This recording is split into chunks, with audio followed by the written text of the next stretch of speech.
Welcome. Can't see. I need to change my setting. Ah, there we are. Right, you all come. Just going to give it a minute or two for everyone to be admitted into the Zoom world.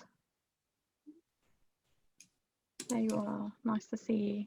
It's nice now. I'm starting to recognise people as well that I've seen in other sessions and at lunch and things. So that's nice. Oh, yeah. I'll just give a minute or two more because people are still joining. Fab. Okay. Can I just check? You can't. Oh, that was me moving the slide, but you can't see the people on the screen when I'm doing that. No. Okay, that's fine. Right. I will begin. Welcome everyone. So this is the Engage Britain session at Social Care Future. And we're really excited to be working with Engage Britain because their whole focus really is about how you talk to communities and how you hear from real people, and they're looking into health and social care. So they've approached us to work with us, and we're really looking forward to this session to find out more about them and also to hear some of your experiences. So I'm just going to do a very brief, the bit you've all seen probably hundreds of times already about the session. So this is the number to call if any of you are struggling or you know someone that's struggling, and Wendy will be there to help. Just to remind you all that we are recording the session, so anything you say, not in the breakout room, but in the main session, may end up somewhere, and we will also keep the chat.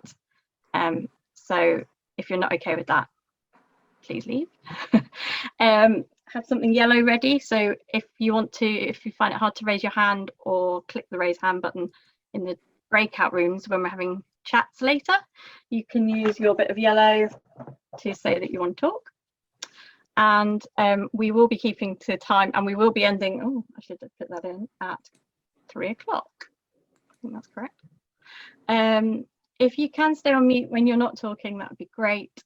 But you can leave your video on so we can see you all, but feel free to turn it off if you would like. And if you want to see everybody, you can go to gallery view, or if you just want to see the person that's speaking, you can do your speaker view. So you should all be kind of getting good at this now, because we've been here for a little while.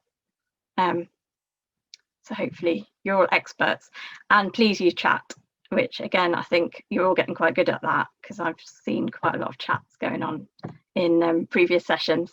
So please feel free to do the chat. Oh, and there's another one. Oh, there we are. And if your sound goes funny, you might need to go to preferences to change your headphones or your speaker settings. Again, if you have any problems, put it in the chat or call the number for Wendy. She's great at these things. So that's the end of those slides. And I was just going to take a minute or two to talk about the inquiry, because I'll stop sharing my screen now so we can see everyone.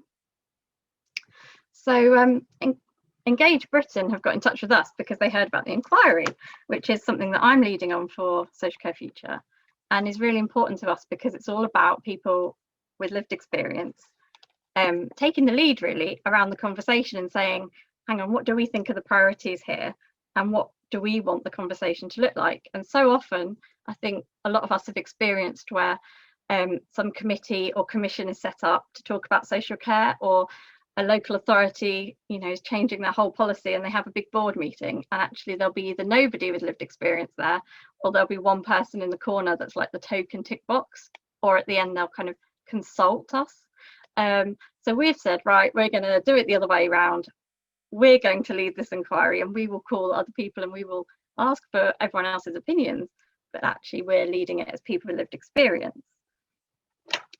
But where Engage Britain is really key, I think, is about they are looking to go out and talk to really diverse groups and hear lots of people's opinions and wide voices. So that's where we're hoping we can kind of link and work with them to get much wider input into the inquiry, and also we can help influence their work on what they think the future of social care should be, and vice versa. So I'm really excited about this session. I hope it will be really interesting. Please all later on in the breakout rooms share your opinions and get involved.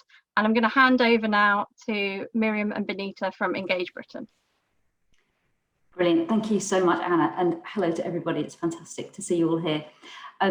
super quick, I'm going to introduce myself, then Benita will introduce herself, and then I will tell you a bit more about Engage Britain and what our plans are. So I'm Miriam Levin. I'm the Programme Director at Engage Britain and leading on all our health and care work. Hi everybody, great to be here. My name is Benita and I'm Head of Partnerships here at Engage Britain. Hope to keep in touch after this.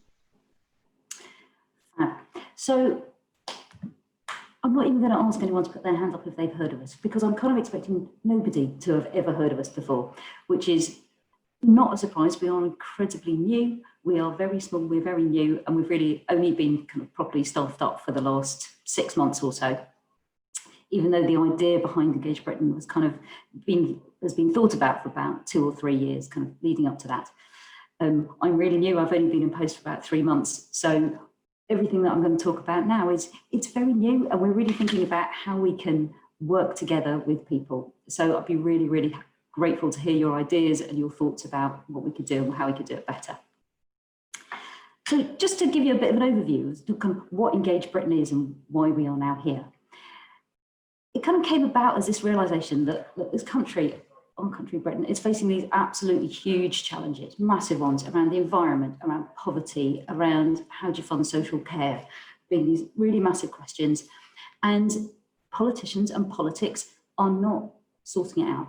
They haven't for decades. These problems are still here. They've been here for a really long time. And the short-term way of politicians looking at things only for an electoral cycle means that the kind of bigger questions and finding sustainable solutions, we haven't got there. So the idea behind Engage Britain is to say, well, okay, well, if the way that decisions are made and policies are made in Westminster isn't really working, we've got to find another way then. And what we want to do is see if it is possible to make national policy, like these really big decisions about the environment, about health and care, about kind of employment. Can we do it by not starting in Westminster, but by starting with people, the actual people, us, all of us who bear the brunt of these policies every single day, who work within the systems that have to put these policies into practice. We need to be kind of the ones saying, well, actually, we think these are the problems and these are the things we can do about it. Because actually, when you are living this stuff every day, you've actually got a much better handle on what the possible solutions are to some of these problems than if you are sitting in Westminster. And I feel like I can say that because until July, I was sitting in Westminster. I was a civil servant, and I know firsthand just how little we as policymakers sitting in the civil service, sitting in Westminster, actually talk to real people who are going to be impacted by the decisions that we make. So it felt like for me an incredibly important step to go, you know, enough, I need to step outside of this. I need to kind of try and do this in a different way. So that's what Engage Britain was essentially set up to do. Basically put people at the heart of policymaking. And obviously, like I've said, and we all know, so many challenges. Where do we start? So we thought we'd take it one kind of big issue at a time. And we asked people, we did a big survey. In fact, we did that in 2018, 2019, and just recently in September 2020. We put the question out to people saying, what is the biggest challenge facing the country right now? And the answer in 2018 and 2019 and in 2020 was access to health and care. So that's the number one thing that people care about. We weren't sure with COVID whether that would be like a bigger, like even more high priority, or it would be, well, actually it's worklessness, actually it's poverty, which also came out really strongly, but it is in fact still access to health and care. So not to make life easy for ourselves, we thought we'd take the biggest issue that the country is facing, the toughest one to crack, and we would start there. So for the next 2 years, we're going to be looking at health and care policy and looking to see how we could create policies that really work for people, from like ordinary members of the public to practitioners, frontline staff, carers, both paid and unpaid, people who use the social care systems and their families who work within it, and really understand what their needs are, what their wants are, and what they would like to get out of these systems, and different decisions that could be made and different policies that we could create that really put their needs right at the centre. So it's no small task, and we have a bit of a plan to how we're going to do that, but it would be fantastic to hear your thoughts and to see if there's kind of ideas that you've got to help us improve our way of doing things.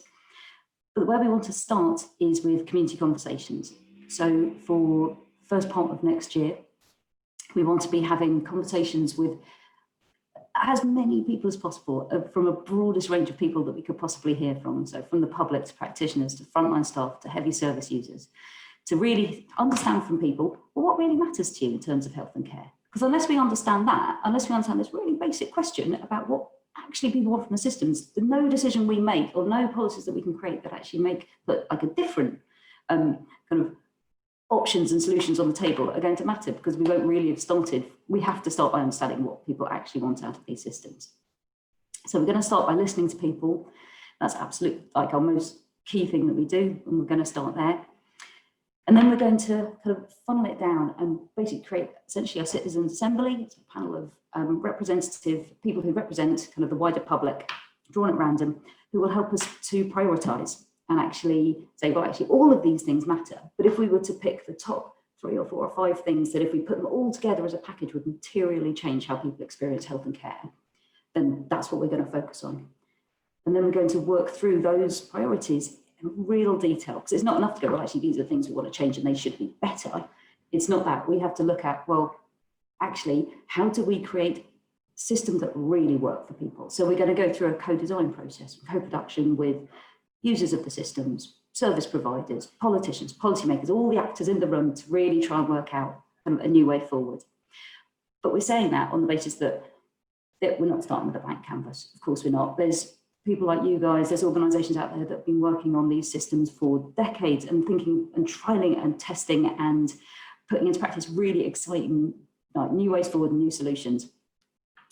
And we definitely want to start with that as like, let's learn from what really works, and let's look at how it can be scaled or rolled out or tested even further, because we are coming into this not as a health and care organisation. So we desperately want to go hear from and learn from organisations that really know their stuff and know kind of what's going to work in these fields. And then ultimately what we're trying to put together is a package of policies that are really going to reflect what people want and need from the system, but not only in a way that's a wish list, but looking at how it can be funded, because that's absolutely crucial. So ultimately the question we're answering is, how can we ensure that everyone has access to the health and care that they need, and how do we fund it? Because unless we can get the funding sorted, none of the other decisions are going to mean anything. So we absolutely have to get that part of the equation into the puzzle. So essentially, that's us. I hope that made some sense. It'd be fantastic. I haven't been looking at the chats because I've been too busy talking, but it'd be really great to hear any feedback kind of in the chat to see what you thought about that and to see if that sounds like an insane ambition or something that is quite exciting. And basically, for the rest of the session, what we'd like to do is really hear from you. Really, we've got some questions that we would really like your feedback on to kind of help us plan our work really effectively, and also to think about if there's any ways in which we could work with you or you would be interested to work with us to kind of make some of this happen really effectively. So in a moment, not yet, hopefully the technology is going to be seamless. I can only imagine it's going to be perfect because these things never go wrong. But we are going to try to split you up into 4 breakout rooms.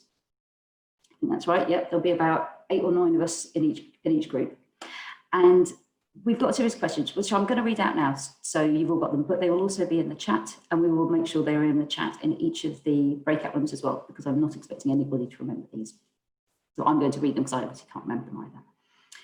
So first questions are, how can we make sure that we hear from people who draw on social care and their families and carers and practitioners for our community conversations? So in that very first phase of our work, we have to be hearing from everybody, because if we don't, then we won't have done our job well. We won't have made sure that their voices are absolutely at the heart of our process. So can you help us think through how we can best do that? And the community conversations is only the first part, so how do we keep people engaged kind of in the process as we go forward in the rest of our health and care project, which will last about 2 years, as I say.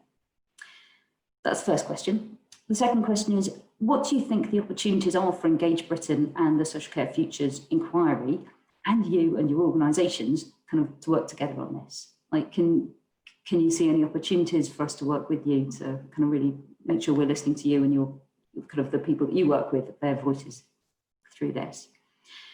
And then the last question is a difficult one, but how can we make sure that the policies and the solutions that come out of our process, kind of both ours and the Social Care Future inquiry, how can we make sure that they are actually listened to by politicians? So We are trying, as you are, to make real change, like absolute change, like on the ground that actually improves people's lives. This is not a theory. This is not a report we want to write that sits on a shelf somewhere. We want to make sure that what we are doing actually changes people's lives for the better. So in order to do that, we're going to have to go to where the power is and get our voices heard. So what are the best ways of doing that? So if those aren't three huge questions for us to think about, we have got a little bit over half an hour, so it's not a huge amount of time. But of this, we will put our contact details in the chat for you to share further thoughts if you haven't had a chance to talk about everything today. We will come back together at 10 to 3 and then have a very, very quick feedback session so you can hear just the headlines of what other groups are talking about. And then we'll kind of wrap up and go through next steps. But if that sounds okay, hopefully, I'm going to say goodbye. Don't get lost in cyberspace. Hopefully you will turn up in a breakout room in a few seconds. And in advance, thank you very much for your input.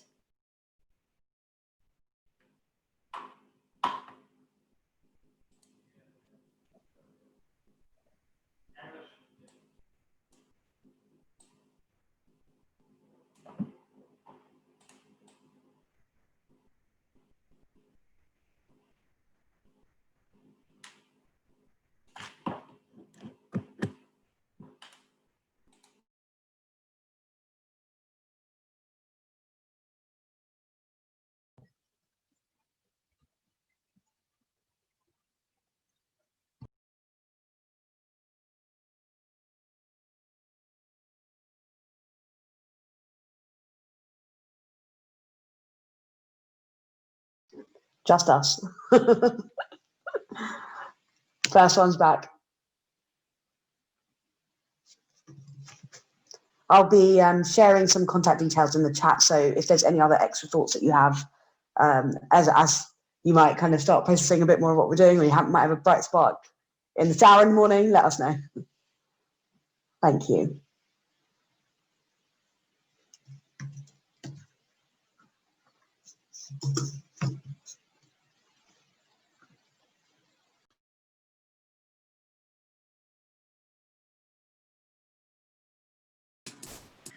Oh, Fiona mentioned something about national voices in the chat box. There's also the National Survivor User Network as well. They're a really good user-led network, and I think they can campaign a lot for user-led groups for them to get funding. Thank you, Tony. We're talking to National Voices. What was the one? National Survivor User Network, NSUN. Yeah, they're really, really good. NSUN. They've got really good connections with lots of local groups and also national networks as well. Thank you so much. Really helpful. Do we think we have everybody back in the room? We look like we have, 34 odd people. Brilliant. Fantastic. What we're going to do now is very, very quickly just ask the people who are facilitating each of those conversations to feed back in just about a minute or so, kind of what the top line things were that you heard. Neil, in fact, Neil, can I go to you first? I know your group got joined a bit late because there's a bit of a technical hitch. You're on mute, Neil. Martin is going to feed back on the group that I was moved to. Yeah, lots of thoughts in our group, but I'm just going to give you a little group of them, if that's all right. One of them was the issue of trust, that lots of people with lived experience of social care have been engaged with in a lot and consulted a lot, and are naturally suspicious because it usually doesn't go anywhere. So there will be a challenge of, if you want to get to a wide range of groups of people who use social care, you might need to go through kind of trusted intermediaries, people that know other people and will take their word that you're worth engaging with, as it were. And I'm sure that, Social Care Future is a network of networks, and I'm sure we can help with that. Kind of linked to that point was that typically what happens in any kind of engagement process is people go to the people that it's easy to go to. And you're a civil servant previously, Miriam, you know, like I know, when I was a civil servant, that ministers have lists of existing organisations that they go to, and that often will leave out the voice of people that you really do need to engage with people with lived experience. So I know you will be making a focused effort not to kind of just stick with those people. There were points about the start point of engagement not being with a list of options, but by going to people and asking them what's important to them. And there were points about doing it in ways that allow people to engage with you in a way that's meaningful to them. So Sue talked about her daughter Jen. Everything for Jen is through the medium of dance. She won't talk to you about anything other than dance. I don't know if that's entirely fair, Sue, but so we have to find ways of kind of reaching people who can express what's important to them in the means that they can do that. And we had a kind of conversation about lots of other types of accessibility issues as well. One point that one person made was about to what extent it's about all the engagements going through you, and to what extent it might be that some of the activity is just stimulating others to have conversations that may or may not come back to you, but can be impactful in themselves. I'll leave it at that because I know we've got quite a lot to get through. Thank you so much. I hope folks on the session think that's kind of reasonable from our conversation. Yeah. That's brilliant. Thank you. Loads to think about in there. Anna, can I ask you to feedback? Yeah, so we had lots of really interesting conversation. I think for the first question, we talked about how you can get people who are not in the system already or aren't usually heard. So is it about asking people when you talk to someone who they might know who's around or who's not in groups and already linked into those sort of traditional feedback channels, or perhaps don't qualify for support but still should be heard from? And then we talked about, we mentioned about the devolved nations and about other systems. So you're called Engage Britain, but obviously there's 4 quite different systems and 4 different governments, and how you're going to deal with that was just a question really as much as anything. We then talked about question 2, like what will actually be different at the end of this. So I think we've all gone around in cycles of these things before, where we go and we ask people what they want. I think most of us know what people want, and I think our vision sums that up quite well at sort of basic level. But what will be different at the end of this, I suppose? People were saying, if you want people to really engage, you've got to be confident that something can change. And then maybe we need to start talking about the difficult questions about how we could achieve things like the vision. So how would people accept funding to be funded, or what would things look like, and how would we actually do it, rather than the what do people want from their lives, because I think we probably already know quite a lot of that. Then we said about, we talked about the Australian model, where they were really successful getting every Australian counts because they used disabled voices as the basis of that.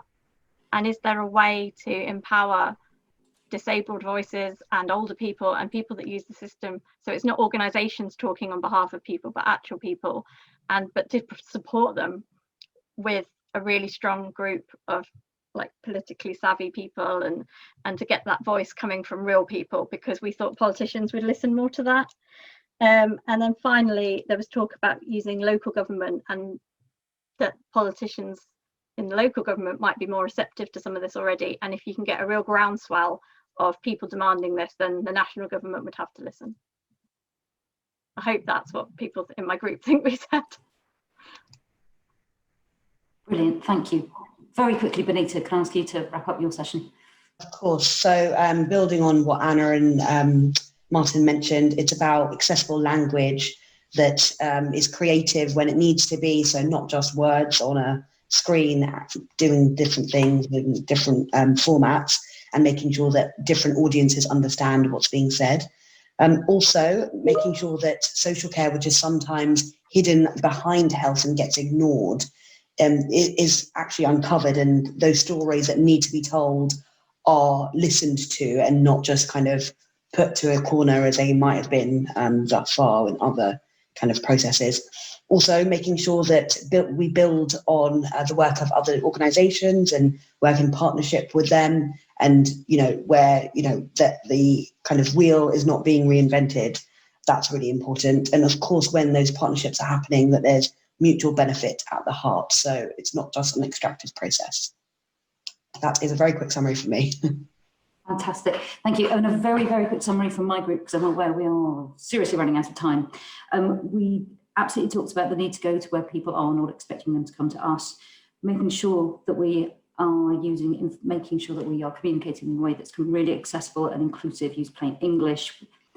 Then we talked a lot about how we need to listen, not just hear.